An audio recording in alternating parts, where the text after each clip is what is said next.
Back live at the Penn Brewery, ladies and gentlemen. It's the Night Talk 5-year anniversary party. We want you to meet more of Pittsburgh's biggest movers and shakers, Pittsburgh's biggest pierogies. There's the legendary TC, the beer vendor, being nice to children live on television. Oh, and it's a historic Pittsburgh moment.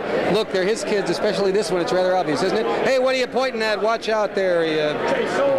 All right, so ladies and gentlemen, let's take a quick look at some of the magical moments of the past 5 years, starting with a little trip to the neighborhood that I took with a producer we used to have named Jonesy. Take a look. Charlie, all right, let's go. We're on Anywhere USA Street. We're on Main Street, USA, ladies and gentlemen, as we try to find out, just how popular the Night Talk program is. Are you sick of those helicopter promos? A little bit. You're not going to watch the show, are you? No. All right. I don't have cable. Yeah, who does? Yeah, you want to try my wife? Maybe she has. I'd like to try your wife, yeah. Okay. Hey, Elaine? Yes, I do know it exists, but I really don't. With the kids, I don't have much time to watch it. If I babysit the kids and get them out of your hair, will you watch the Night Talk program? Certainly, certainly.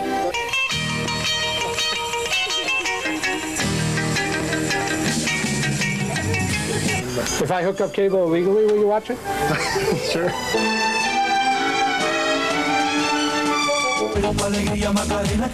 Wow. Did you ever watch Night Talk? No. Yeah, this is the host of the show. Hang on, here he comes. So how liberal are you? Oh, I'm very right in the center. No liberal, no conservative. We are dead center. This is Jim Ecker. I've defended lots of questionable characters over the years, but under no circumstances would I ever defend one John McIntire, because you got to draw the line somewhere. He's only a year. Come on. And these guys can actually live to be 60 to 80 years old. And how about the cup? He's broken my Night Talk cup. Good evening, I'm Tom Brokaw. Tonight on NBC Nightly News, topless turmoil.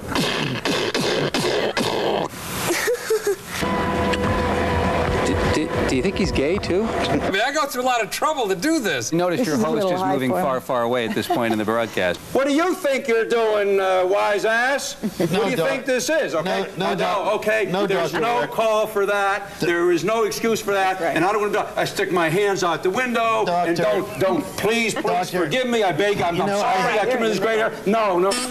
Hey, Johnny. Johnny got me.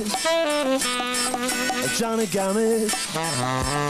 Without his lifelong friend Puff, could not be so brave. Larry Dunn, ladies and gentlemen, could be the next county executive, could just be some idiot drooling in the street, who knows? I asked him whether he and I should volunteer to go to Mars if we get the mission. It'd make a lot of people happy, at least if I went, I think. I'm also announcing the first official intern in space program. I plan to supervise that myself. Come and listen to a story about a man named Ted. Married Hannah Jane, now wishes he was dead. And Jane goes shooting off her mouth. Now old Ted's got to move out of the South. I hope you have a lot of fun with your Willie. I sure have fun with mine. You've got a lot of nerve to say you are my friend. When I was down, you just stood there grinning. Monica Lewinsky, 1995. I'll do Teddy, you do Bill. Go ahead. Hey, Teddy, do you think maybe I go out and pick up some women? I know we can. I got Air Force One all revved up and gassed up. Let's go, Billy. Hey, no, I call mine Air Force One. You can't have that one. For Larry Dunn, you decide. Now, Larry, of course, looks like a gopher on Quaaludes there. You decide. Larry Dunn. He's a narcoleptic little bastard. Let's kill him. That's why he couldn't do the show. He's on live on Geraldo. Do we really want as our first county executive? All right, y'all ready for this? Come on. Well, my name's Jim Rowdy, and I'll take a stand. I ain't never going to steal a pituitary gland. My vocabulary is nothing short of ferocious. Yo-yo, supercalifragilisticexpialidocious. All I'd have to say is, as Harrison Ford is, somebody stole my wife, and I'm going to find out who they are. That stinks. He said, Richard, are you still doing me in the act?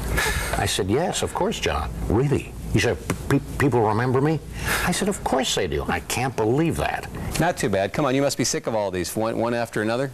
Yes, I am. And I did polling with their polling firm for the Clinton-Gore race in '92, and their firm was consistently 6 to 7 points behind all the public polls.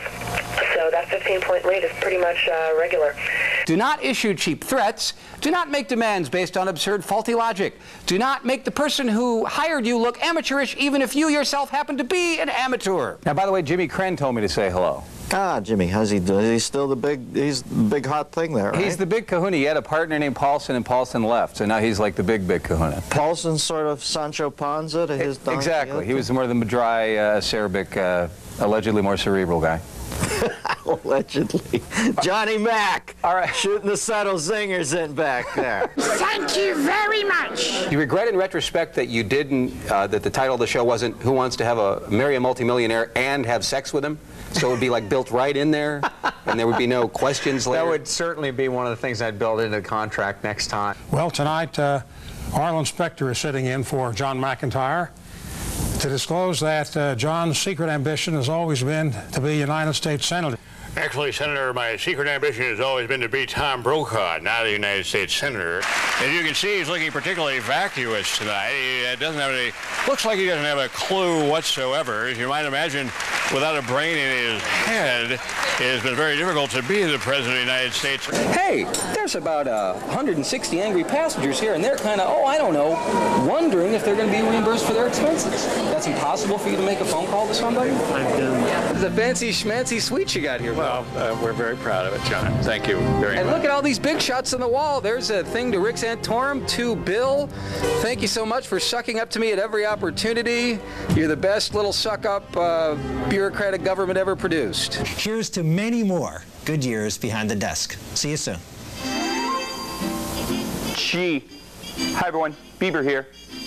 You know, I think Rick Santorum's a big weenie, but I don't think he has one. Can you say that on TV? I guess so. It's only cable. Yes, the party of family values who brought us the coke-snorting, drunk-driving, father-fighting, spoiled rich kid whose wealthy and powerful friends stole an election for him, now bring us the drunken 19-year-old Texas twins. They drink alike, they think alike, they barf right in the sink alike. What a crazy pair. Because when it comes to those bushy, old-fashioned family values, this family values an old-fashioned. And if you don't... An old-fashioned stuff coming together there. Values, drinking, good. Over there, doing it. I think there's like 1,000 freaking businesses in the city. That's not enough for you, ma'am? You and your snotty little kid? Most political candidates put on their fancy schmancy suit. I'm a regular idiot like you. I sit home, in my underwear, I scratch myself. Sure, you may know as I do that the freaking Republicans stole the election, but I shouldn't even say that. That doesn't even count anymore. That doesn't even matter anymore. I don't know if you heard today, the Pittsburgh Post-Gazette reported that he actually won Al Gore, that is, by 500,000 votes. Not 300,000 votes, but 500,000 votes. And sure, we don't care that Billy Rehnquist was once an election thug, as outlined in a column in the Post-Gazette, and now he's an election thug for the highest court in the land. That just doesn't matter anymore. Will you people shut up?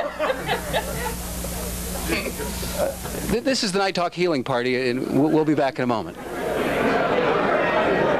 But no, we're actually live back now at the Night Talk 5th anniversary party.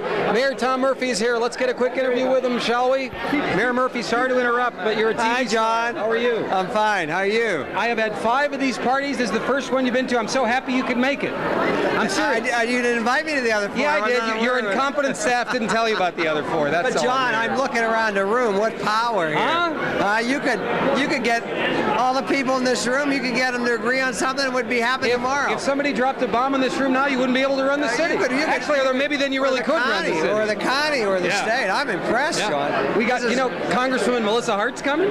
She's here. Is she here already? Right there. How about that? Congressman Mike Doyle's here. I know that. I'm going to put Connie, Council President Jumpin' Johnny. Sheriff. I mean, see, if you would have come here a long time ago, if you'd known what an impressive guest. Really? And the pierogi people? Huh? That's probably the most important thing, the pierogi people. Are you drunk already, Mayor? My Diet Coke? No, I'm not, John. I know, you're kind of a How you teetotaler. been? And you got your press secretary with the funky haircut.